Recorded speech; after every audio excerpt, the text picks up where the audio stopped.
Two win-in-your-ins for the Breeders' Cup Classic, and we're double dipping in the Adena Springs race recap. We start out here on the West Coast in the Grade 1 Awesome Again Stakes, and Shared Belief left from post position number 4, but it quickly turned into post position like number 8 as they entered that first turn, Kurt. Yeah, Scott, never has a race in all years I've been doing this. I done a paper look, okay, the horse is 1 to 5, he should win, not much is going to happen here. Boy, did a lot happen in this race. On the outside, there goes Sky Kingdom and Victor Espinoza with Mike Smith aboard Shared Belief. To the inside, Fed Biz. And you said 5, 6, 7. I'll pick a number here, Scott. This is the controversy. Go higher. Go higher. Yeah. That led to everything that went on today with the ruling against Victor Espinoza. He is definitely packing him out. Packing him out intentionally, keeping him out there as Fed Biz, who is a stablemate of Sky Kingdom, makes the lead under Martin Garcia. One of the things that Gary Mandela pointed out to me yesterday, imagine if the 7 doesn't go up there and take on Fed Biz. How different would it have been for Fed Biz if he gets that lonely lead with Martin Garcia? It's tough to say, Scott. It's a valid point, but right here I think Martin Garcia showed what a very good rider he is. He backs off a little. Not a lot, but subtly, he's a neck. Now he's back to a half. He's conserving his horse. Right here, he's back to a half now. He knows the horse on the outside is really not a threat. He doesn't want to go head and head. He's going to have to move at some point, and still on the far outside in the blue and black silks is the favorite Shared Belief with Sky Kingdom under a heavy ride, still packing him out. Kent DeSormo on Imperative made an early run. I can see why he did. I'm thinking this is backing up. I'm not going to get stuck in here. I'm going on with it right now. Right here, Scott, I wouldn't give you a nickel for the chances of Shared Belief. I actually thought he was off the board at this point. Watching the race live, I thought, you know what, he's not going to fire. And then Mike tips him out right here. And after getting the breeder, you're going to hear from Mike in just a moment on that instance in the track, and it's a great soundbite from Mike. He shakes this horse up, and this just goes to show you how good of a horse he is. That horse can take the cues from Mike, take that breather, and then bear down on Fed Biz out on the front end and come away with the victory. And Fed Biz is a very good horse. He's a multiple graded stakes winner. He's not just some allowance horse. He gets him in the final strides here. Scott, Shared Belief was 6 for 6 going in. He'd won by combined 31 3/4 lengths. He won this race yesterday by neck to meet. By far the most impressive performance of his 7-race career despite the narrow margin of victory. He overcame a brutal trip. Not many horses can do what he did with the trip he got.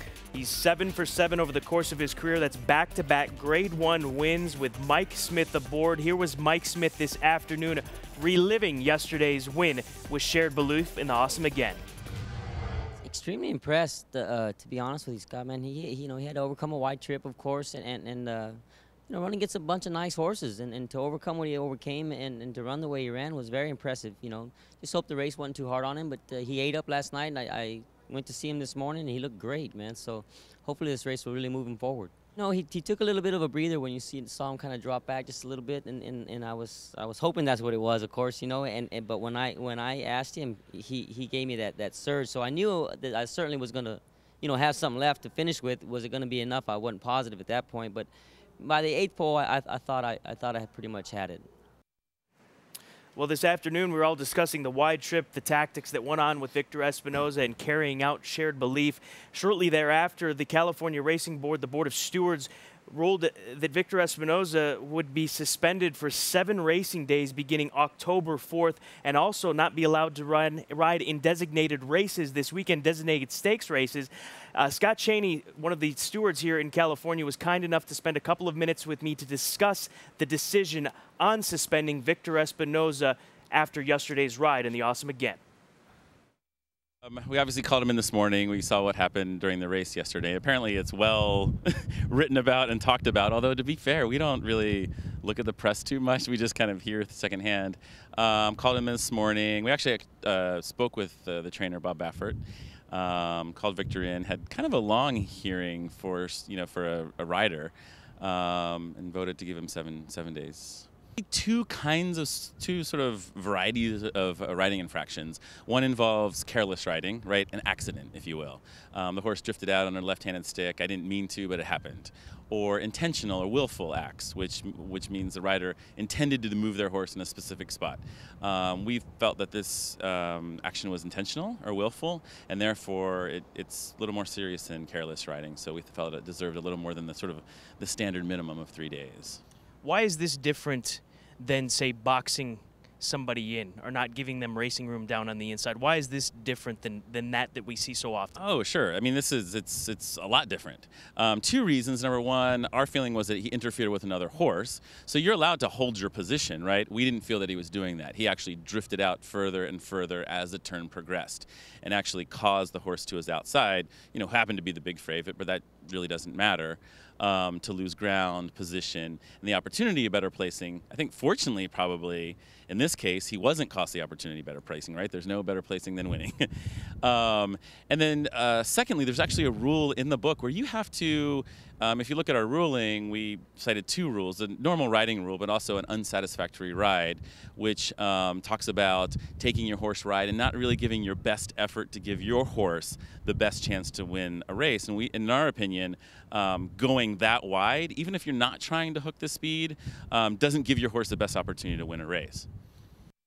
He ended up finishing dead last. Bottom line was Sky Kingdom. I appreciate Scott Cheney taking the time, much needed in this situation that's been so heated over this afternoon, Kurt. But 7 days, too much? I couldn't disagree more with the suspension, Scott. I think it's absurd. I think we're setting a very dangerous, not we, I think the stewards are setting a very dangerous precedent here. And what is race riding and what is impeding a horse? The rule they were talking about, and I'll quote it, ride carelessly or willfully so as to permit their mount to interfere with, or here's the key word, impede any other horse. Now, Scott, how many times you and I sat here and said to each other, what a great ride that was by so-and-so, keeping so-and-so boxed in for an eighth of a mile. Aren't you impeding a horse's progress by keeping him boxed in? I appreciate Scott sitting down with you, but I don't get the difference between floating a horse wide and keeping a horse boxed in, and I really don't. And to say because he's the favorite and it's a big race doesn't matter, I have a tough time believing that too. And he said, answered the question on the box, and he said, holding position, I can see that, and he was taking that position away from him. But I will say this, that this is something that is going to have to be enforced here on out, regardless of it being a grade 1, grade 2, or they're running for $1,000. This has to be done every single time we see a horse floated out really at all anymore. It happens all the time, Scott. Guys take shots. This is the big leagues. This is not a playground out there. This is big-time racing for a lot of money. I think there's a gray area, but to give 7 days when no horse was ever in danger, no rider was ever in danger, and it was race riding, and after the fact, after the race, some of the ownership connections of the winner got into a verbal altercation with Victor Espinoza by the racetrack. Yeah. Now, a lot goes in all of this. I couldn't disagree more with the suspension of Victor Espinoza. I know it's a fine line, but I think the precedent being set is very dangerous watching races. And if it's going to be like this, I want it kept the same in $10,000 claimers on Thursday afternoon.